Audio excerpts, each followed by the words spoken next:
Kaneda Hajime, a 33-year-old regular salesman who loved playing games and watching anime, was on a break when someone called out to him. It was a girl he knew. "Hey, how was that game I recommended the other day?" she asked cheerfully. A few days ago, she had insisted, "You're going to love this game, so please play it." After some back and forth, "If you insist that much, okay," he confirmed. "That game was the Otome game, right?" Energetic as ever, he replied. "It was super fun. It was way deeper than I expected, and I got completely hooked. Especially the character training in free mode. It was exactly my style." She beamed. "I'm so glad you liked it. But if you know this much detail, don't tell me you already—" "Yep," he interrupted, grinning. "I completed the entire game." The dark circles under his eyes were proof of his dedication. "That was insane, as expected of me," he added with a laugh. Kaneda's life was simple. His company paid overtime, and he could take paid leave. Nothing much changed day to day, but he was satisfied. However, as a salesman, he kept getting dragged into drinking parties with clients. On top of that, he'd stayed up all night gaming without realizing it. His body had reached its limit. As his consciousness faded, the last thing he remembered was his mother passing away a few years ago. Then, as his awareness slipped away completely, he opened his eyes to unfamiliar surroundings, an unfamiliar ceiling. Confused, he couldn't understand where he was. He vaguely recalled collapsing while waiting at a traffic light, but after that, nothing. As he pulled himself out of the blankets, he noticed something strange. His hands and feet had suddenly become tiny. "Wait a second," he muttered, thrown into a dilemma. He stumbled to a mirror and froze in shock.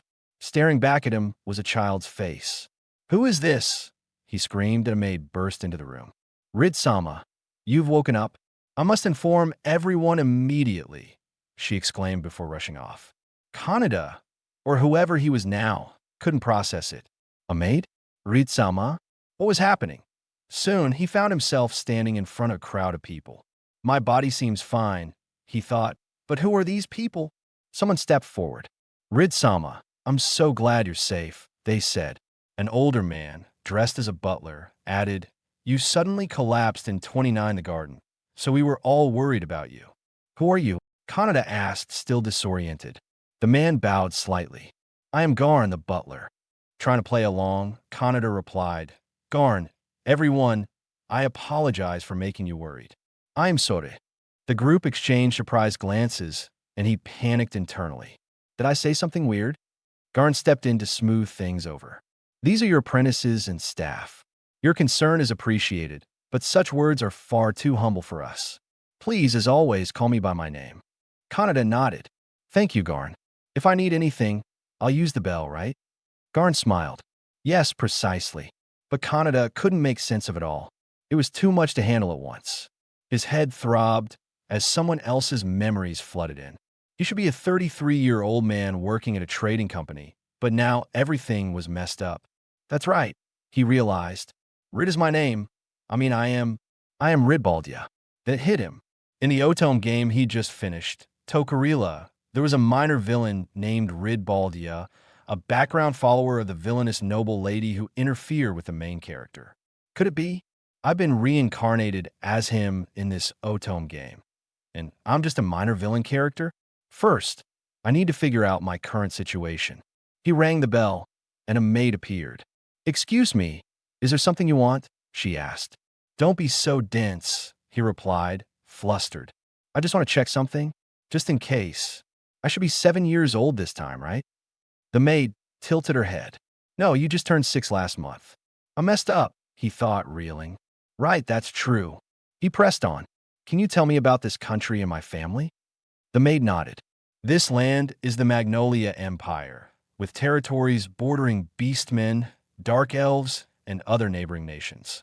You're part of the Baldia family, a Marque household. The nobility is divided into neutral, conservative, and reformist factions. The Baldia family is naturally neutral. You live with your father, Rainer Baldia, your mother, Nurala, and your younger sister, Melody. Your father occasionally works in the imperial capital's administration. There's no doubt," he concluded silently. "This is definitely the world of Tokurila." Out loud, he asked, Are you sure you're feeling well after all these questions? The maid hesitated. Of course, he assured her. Sorry for worrying you, and thank you. She seemed nervous, and he noticed. She's scared of me, he thought, piecing together fragments of Rid's past behavior. I see. My past self must have been harsh. It must have been scary. It's okay. I'm sorry for how I treated you before. That's not it, she protested softly. Can you tell me your name? He asked. She smiled faintly. I'm Danya. Dania, that's a lovely name, he said warmly. I'm looking forward to getting along with you. She blushed, clearly taken aback by his kindness. Excuse me, she murmured. It's my pleasure to serve you. The next morning, Dania woke him with a gentle, good morning, her smile brightening the room. He jolted awake, flustered. What's wrong? She asked. No, it's nothing, he stammered, thinking, I can't tell her I was mesmerized by her maid outfit. She offered, shall I help you get dressed? But with the mind of a 33-year-old, he quickly declined. No, it's fine. I can do it myself. Later, at dinner, he sat alone at a massive table. Such a big dinner table, and I'm the only one here, he remarked to Garn. Where is everyone else? Rainer-sama is at the imperial capital, Garn explained. Your mother isn't feeling well and is resting in her room. Maybe I should check on her later, Kaneda thought. What about Melody? Garn smiled faintly. I think she'd be happy if you did. In Tokarila, Nurala Baldia wasn't even mentioned by name. I wonder what kind of person she is, he mused. Dania led him to her door. You don't look well, she observed. Shall we come back another day? No, don't worry about it, he replied. I just feel like I haven't seen her in a long time. A strange sensation gripped him, like his body and mind were rejecting this place. Ever since Nurala-sama fell ill, Dania said softly, you've been avoiding visiting her. You haven't come at all recently. Did something happen between you? He knocked and called out, May I come in? A beautiful woman greeted him from her bed. I'm so happy you came, she said weakly. Overwhelmed by her beauty and a flood of emotions he couldn't place, he asked, Are you well, mother? He approached, trying to comfort her as she coughed. She smiled faintly. I heard from Garn that you collapsed in the garden. Are you really feeling all right? Of course, yes, I'm fine, he assured her. I'm just glad I got to see you, mother. That's a relief, she replied. I'm sorry for making you all worried. It's okay, he said warmly. I'm the son of my mother and father, the Marque. They shared a soft laugh before he took his leave. I'll come again, he promised. Later, he approached Garn. I want to know about Nurala-sama's illness. Do you know something about it? The butler hesitated. I cannot tell you. I won't give up until I know, Kaneda pressed. Reluctantly, Garn relented. Please keep it a secret. Your mother's illness is mana deficiency syndrome. Kaneda's heart sank. In this world, everyone had a life energy called mana. Normally, it regenerated over time, but with this incurable disease, the ability to recover diminished drastically. Victims gradually weakened and inevitably died, a death sentence. He recognized it from the game, a status condition where HP slowly drained to zero. I wasn't supposed to know this, he thought grimly. As he pored over books in a library, searching for answers, a small figure peeked in. His sister, Melody. What are you doing, Nichan? She asked timidly. Just looking something up, he replied. Want to do it together? She hesitated. You won't get mad if I stay with you? He smiled gently, a changed person now. I won't get mad. Come here. Shall I read you a picture book or something? Her face lit up. Really? She bounded over as he added. I won't lie. But first, go close the door. They bonded as he read. So, when the princess asked the owl, he said this and that. Happiness filled the air. In Rid's returning memories, Kaneda saw how much the boy had adored Melody when she was born. But after their mother fell ill, his childish heart had hardened, pushing her away with anger and anxiety. The emotional distance grew until they couldn't even share meals. I'm sorry, he whispered to her. What for? She asked sleepily. You shouldn't sleep in the garden. He chuckled. So you know too? Don't copy me, okay? I wouldn't do that, she huffed. I'm super smart. That's right. Melody is smart, he agreed. Anyway, this and that happened. Call me Mel, she interrupted. Mother always called me Mel, so you should too, but only because you're special. Thank you, Mel, he said as she drifted off to sleep. He rang the bell, and Dania arrived to carry her to bed. Were you with Melody-sama? Garn asked, pleased. Yes, I read her a picture book until she fell asleep, Kaneda replied.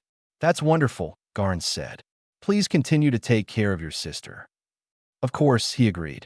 She's my little sister. Garn's expression softened. Ever since you collapsed in the garden, it seems like you're a different person. Kaneda froze. Doi, I don't think I've changed that much. I spoke out of turn, Garn apologized. No, it's fine. Kaneda reassured him, though inside he panicked. That surprised me. Compared to how I used to be, I guess it's not surprising they'd think that. After reconciling with his mother and Melody, he began to understand his purpose. As a villain's accomplice in this world, Ridbaldia faced condemnation, exile, or execution. To avoid that fate, he needed to befriend the game's protagonists and steer clear of their doomed paths. He scribbled his plan, but it felt impossible. The main character appeared in the Imperial capital or distant lands, far from the Baldi territory. With no easy way to interact, he'd have to rely on his own strength, hone his skills, earn money, and above all, save his mother. Watching her weaken, he couldn't tell if the pain he felt was his or Rit's. This child must have suffered so much, he thought. A kind-hearted kid broken by his mother's illness. If I can restore this family's bonds, I might avoid condemnation and live honestly. In his original life, he'd lost his own mother and carried that regret. I won't let that happen again. Not in this lifetime. I'll start gathering information on treatments and vow never to let my mother or anyone in this family suffer. As Ridbaldia sat reading a book, he smirked. I can memorize every book I read, word for word. That's incredibly high spec. He'd been spending his time in the library, learning all sorts of interesting things. Wait a second, he thought, flipping through a page. I've seen this one before. Among the plants, gems, and ores of this world, many share the same names and appearances as those in my previous life. In that case, I might be able to raise money and line my pockets. Just then, his butler interrupted. Rid-sama, Rainer-sama has arrived. That means father, Rid realized. It will be the first time meeting the Marquis, his father, since his reincarnation. He instructed Garn, please tell father there's something I'd like to discuss with him. Nervously, he added to himself, I just hope this goes well. His father welcomed him warmly. As Garn excused himself and left, Rid stood speechless for a moment. Rainer broke the silence. I heard you collapsed in the garden. How are you feeling? I'm all right now, Rid replied. I'm feeling good. Rainer nodded. What is it you wanted to talk about with me? Rid took a deep breath. I have two things I'd like to ask of you. First, would you allow me to learn magic and martial arts along with pursuing my studies? He remembered that in Tokarila, even though he was a minor background character, Ridbaldia had potential. In the game's free mode, he could transform depending on how he was trained, becoming incredibly useful since he could wield all magic attributes. However, his stats started at rock bottom, requiring significant effort to build up. I doubt many players ever used me, Rid mused. But I was really into those kinds of challenges and maxed myself out in my past life. That could be an advantage. Rainer considered it. I'd actually been thinking about that for a while, but postponed it due to your mental state. Are you sure you'll be able to handle it? When I saw Mother in her weakened state, I faltered for a moment, Rid admitted. But I realized moping wouldn't change anything. I want to become strong so I can help her. Rainer smiled faintly. Very well. I'll arrange for your tutors. Now, what's the second thing you request? I'd like some funds to use at my discretion, Rid said. Rainer tensed. What for? I have many ideas for potential products, Rid explained. I'd like to make them a reality. Rainer raised an eyebrow. You want me to sponsor whatever you're planning without a proper proposal? Would you be willing to invest in me? Rid countered. This is a gamble, father. I'd normally prepare detailed proposals, but that would take time. Sometimes showing enthusiasm can move people. That's what I'm betting on. Rainer sighed reluctantly. Okay, I'll prepare some fun for you. It's a lot of money for a kid, but you have something in mind, right? Thank you very much, Rid said, relieved. Since I'm here, I'd like to ask one more favor, father. Could we start eating together? Rainer blinked, surprised. I think it's a shame that neither Mel nor I speak with you much, Rid added. You call Melody Mel now? Raynor noted. Yes, Rid replied with a nod. I see, Raynor said thoughtfully. Later, at a special family dinner, Raynor turned to his daughter. Melody, may I call you Mel too? She froze, startled, and stammered. You cannot. Only mother and my brother can call me that. Raynor looked a bit disappointed, but Rid jumped in. Father, I'd like to inspect the territory today. Very well, Raynor agreed. He instructed Garn to prepare a carriage whenever Rid was ready. It seemed Rid would even get a night escort. 2 guards, Dania and Reuben, accompanied him that day. The Baldia territory, known as a borderland, lay far from the capital. With vast land available for cultivation, crop growth, and trading flourished, thanks to his father's idea to grow olives. Though called a borderland, it was far from desolate. We'll arrive shortly, the female knight, Dania, announced. Rid nodded, thinking, I didn't come here just for sightseeing. There's something I need to do in the city. This was the largest city in the territory, and with the money from his father, he had a plan. As they entered the bustling streets, both knights cautioned, stay close to us. There are a lot of people here, after all. Of course, Rid agreed. Is this really the place you want to go? The lady knight asked as he led them toward the Christie Company. He was certain. A cat-eared girl greeted them inside. What are you looking for today, gentlemen? Rid, momentarily thrown by her appearance, recovered quickly. I've sent a few letters to the owner. The cat girl perked up. Oh, you're the customer my master mentioned. I'll check with her right away. Soon, Christie Saffron, the owner of the company, appeared.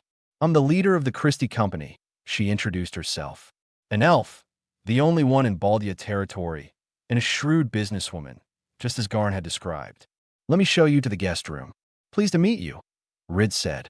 But are you sure about leaving my 2 guards outside? She smirked. Likewise. And yes, I'm sure. You want to keep this conversation secret, don't you? Exactly, he replied. I'd like to cut right to the chase. Christie-san, do you know of skin lotion or hair conditioner? A few days earlier, while flipping through a book, he'd noticed something. Oh, there's a lot of aloe in this world too, he'd muttered. I wonder if they have aloe skin lotion or stuff like that. Dania, overhearing, had asked, Skin lotion? You don't use it after washing your face? He'd replied. It's skincare that keeps your face moisturized. She looked puzzled. What do you mean by skincare? I thought it was common knowledge, he'd thought, but apparently not in this world. To her, he'd said, I just thought it'd be useful if something like that existed. Incidentally, aloe grows around our mansion. You didn't know it's good for wounds. That creepy plant? She'd scoffed. Aloe, olive fields, skincare, his eyes had gleamed. New luxury products for trade with nobles. That's it. He'd immediately started on prototypes, crafting skin lotion from the aloe around the mansion. Then he'd realized he'd never heard of hair treatment products like conditioner either. That led him here. Christie tilted her head. Skin lotion? Hair conditioner? Have you heard of any similar products or ideas? No, never, she replied. And if they existed, I'd have heard of them for certain. Just as I thought, he said, pulling out 2 small bottles. I can compete with these products, but without them, they're just ideas. I actually brought them with me. You already made prototypes? She asked, astonished. He handed her the skin lotion and conditioner. She opened the lotion bottle, applied it, and her skin gleamed. Her eyes sparkled. This is really good, she exclaimed. I've been worried about dry skin for a while now. I never dreamed such a product would exist. I'm glad you like it, Rid said, beaming. Please, just call me Chris, she insisted. You must commercialize this. Of course, he agreed. They struck a deal. I'll leave the conditioner with you. Do try it out. After discussing the products, they moved on to future plans. I have many more ideas for making money, he told her. I'd also like you to search hashtag to search for 2 ingredients used in medicines for mana deficiency, root grass and moonlight grass. Looking pleased, he added, this went well. Chris, meanwhile, thought to herself, what a terrifying person. When that letter arrived, I had doubted my eyes. Who'd believe a child had a business proposal? I built this company far from my family's saffron company, thinking I'd just be babysitting the Marquis's son. But he's the real deal. Her servant, Amelia, grinned. Looks like you're having fun, Chris Sama. We'll be busy for quite a while now, Chris replied with a laugh. Outside, his guards asked, how did it go? Did it go well? Yeah, Rid said. She happily accepted my proposal. It looks like I'll be able to work on a lot of things with the Christie Company going forward. That's good to hear, they said, relieved. I have no time to celebrate, he thought. If I don't act, a scary future of banishment or execution awaits me. I need to earn enough money to live on my own. Just then, he noticed a small figure in a robe, looking frightened. He approached her. Are you all right? The girl flinched, startled. Sorry for calling out so suddenly, he said gently. I'm from the Marque family. I was wondering if you need help. She hesitated before whispering, I got separated from the person I came with. Do you remember where you got separated? He asked. I'll guide you. A woman rushed over. There you are. It seemed they'd found her family. Thank you so much, the woman said, bowing. You've been a huge help. It was nothing, Rid replied. Please raise your head. It's only natural to help a girl in trouble, after all. The group smiled, and the girl blushed faintly. As they parted ways, the elf woman said, Princess, I'm so glad you're safe. I was so worried. The girl, still blushing, murmured, If only I'd asked for that boy's name. Her companion teased, I think you might be in love. The embarrassed girl couldn't respond, flustered. Back in the carriage, the lady knight smirked at Rid. Shouldn't you have asked that girl for her name? He blushed, caught off guard, as she added with an amused look, Let's get back to the mansion while he's sleeping. At the mansion, a personal tutor awaited. It's a pleasure to meet you, she said. My name is Sandra. I'll be teaching you magic starting today. Things are moving quickly, Rid thought, excited for what lay ahead.